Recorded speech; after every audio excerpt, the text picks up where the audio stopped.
နေနဲ့ရှင်တွဲကုသိုလ်အကုသိုလ်တွေနဲ့ရှင်းလာတဲ့စေရနာကြတော့ကာမပစ္စယောနာနခတိကကာမပစ္စယောလို့ဒီလိုပဋ္ဌာန်းထဲမှာဟောတာ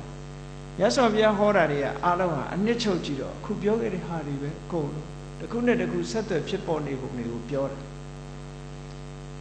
အဲ့တော့အာယုန်လေးတစ်ခုဖြစ်ပေါ်လာတာနဲ့တပြိုင်နက်စိတ်ပေါင်းများစွာဟာအလုံးလုံးသွားကြတယ်အလုံးလုံးပြီးတော့လည်းပဲချုပ်ပြောက်သွားကြတယ်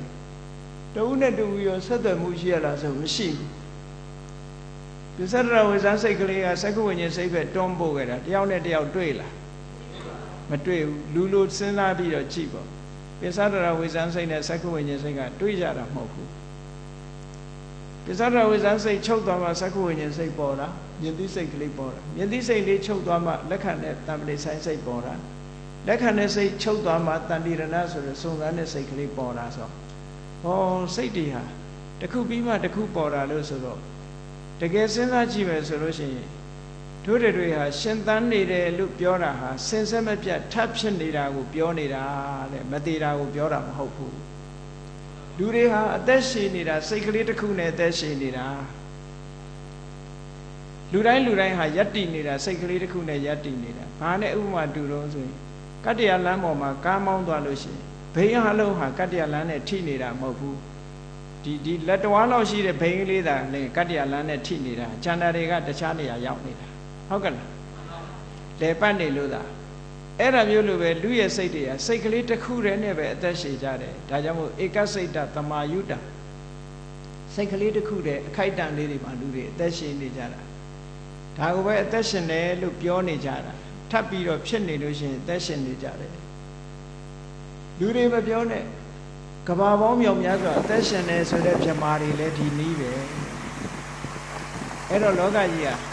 အကြောင်းတရားတွေကဘလောက်ပံ့ပိုးထားရတယ်ဆိုတာစဉ်းစားကြည့်အကြောင်းတရားတွေကပံ့ပိုးထားလို့မြတ်စွာဘုရားကသင်္ခတအကြောင်းတရားတွေကစုပြီးတော့လောက်ထားတဲ့အရာတွေအကြောင်းတရားတွေရှိနေသမျှတော့ဆက်လက်ပြီးတော့သွားနေဦးမှာပဲအကြောင်းတရားတွေမရှိတော့ဘူးဆိုလို့ရှိရင်ပြိုလဲသွားမှာပဲဆိုတော့ဘဝတန်တရားကြီးဟာတကယ်စဉ်းစားကြည့်မယ်ဆိုလို့ရှိရင်ယုံမုန်းပြီးတော့ညှင်းငွေ့เสียအဲ့ဒါလို့မြင်တဲ့အရိယာပုဂ္ဂိုလ်တွေဟာဘဝကြီးကိုမလိုချင်တော့ဘူးဘာဖြစ်လို့တော့ဆိုရင်သာဝရရွေရှားနေတဲ့အရာကြီးဖြစ်လို့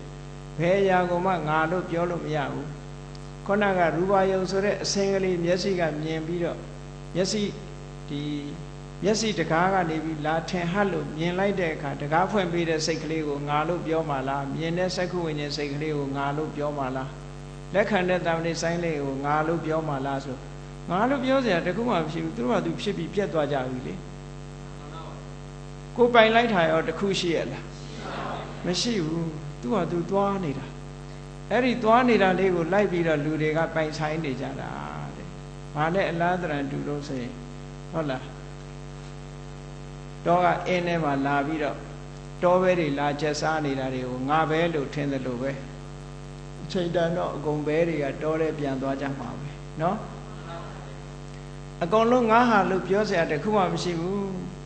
အားလုံးဟာဒါကြောင့်မို့လို့သင်္ခါရေပရတောပတ္တဆိုသင်္ခါရတရားတွေဟာပရကိုယ်နဲ့မဆိုင်တဲ့ဟာတွေကြီးပဲအကုန်လုံးသူကသူဖြစ်နေကြတာငါနဲ့မဆိုင်ဘူးငါဟာလည်းမဟုတ်ဘူးသင်္ခါရေပရတောပတ္တဆိုသင်္ခါရတရားတွေကိုအဲ့ဒီလိုငါမဟုတ်ဘူးဆိုတဲ့အတွေးလေးမြင်လာအောင်ရှုကြည့်ရမယ်ဟောတာအဘိဓမ္မာသင်ရတဲ့အကျိုးတရားဟာအနိစ္စသဘောတရားကိုလည်းပို့ပြီးတော့ထင်ရှားလာတယ်ဒုက္ခသဘောတရားဆိုတာလည်းပို့ပြီးတော့ထင်ရှားလာတယ်အနတ္တကိုမပိုင်ဘူးဆိုတာလည်းပို့ထင်ရှားလာတယ်တာမန်အားဖြင့်ထပ်တလဲလဲဖြစ်နေတာကိုကြည့်ပြီးလူတွေကကိုပိုင်နေတယ်လို့ထင်တာကိုလို့ပြောစရာတောင်တခုမှမရှိဘူးเนาะငါလို့ပြောစရာအချိန်ပိုင်းလေးကဒီဟာကိုငါလို့ပြောလိုက်တာနဲ့တပြိုင်တည်းမရှိဘူးနောက်တစ်ခုပြောင်းနေပြီလေနောက်တစ်ခုပြောင်းနေပြီစိတ်အစဉ်ကလည်းအဲ့ဒါလောက်မြန်တယ်ရုပ်တွေကလည်းပြောင်းလဲပြီးတော့ဖြစ်ပြက်နေတာဖြစ်တယ်အေးဒါကြောင့်မို့လို့ငါဆိုတဲ့အယူအဆွဲတွေငါဟာဆိုတဲ့အယူအဆွဲတွေအဲ့ဒီအယူအဆွဲတွေကိုခြေဖြတ်နိုင်အောင်ဘုရားမြတ်စွာကဒီသဘာဝတရားတွေကိုအသေးစိတ်ခွဲခြားပြီးတော့အဘိဓမ္မာသဘာဝအနေနဲ့ဟောကြားတာဖြစ်ပါတယ်ဒါကြောင့်မို့ဒီကနေ့ညဒီအဘိဓမ္မာမြတ်ဒေသနာအပိုင်း2မှာစိတ်ဤအာယုံများနဲ့ဆောင်ရွက်မှုကိစ္စများဆိုတာကို perspective view အနေနဲ့ apply လုပ်တတ်အောင်လို့ဘုန်းကြီးတို့ဟောပြီးပါပြီဆက်လက်ပြီးတော့လေ့လာရမှာကတော့ဘယ်စိတ်ကဘယ်အာယုံကိုဘယ်စိတ်ကဘယ်အာယုံကိုအာယုံပြုတယ်ဆိုတာသင်ညွှန်ကြားနဲ့မှလာတဲ့အတိုင်းဆက်လက်လေ့လာဖို့ပါเนาะ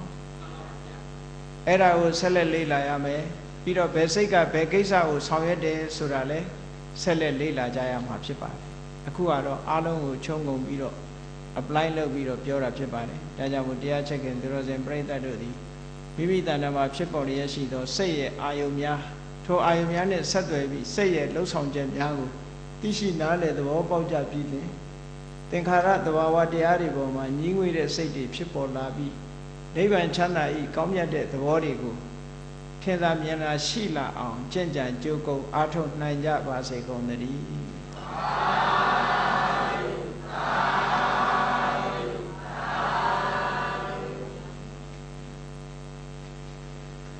မေတ္တာပို့ရတတ္တဝါများစွာ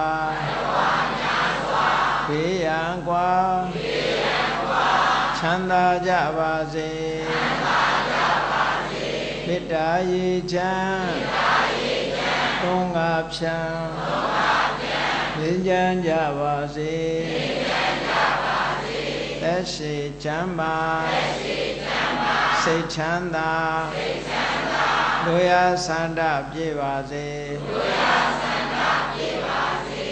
ဓမ္မောတရံပိဝိတဝါနဝိသာသဗ္ဗေတမုဟတာအစရမရာတိတိဘာဝနိဗ္ဗာနံယန္တုတာရော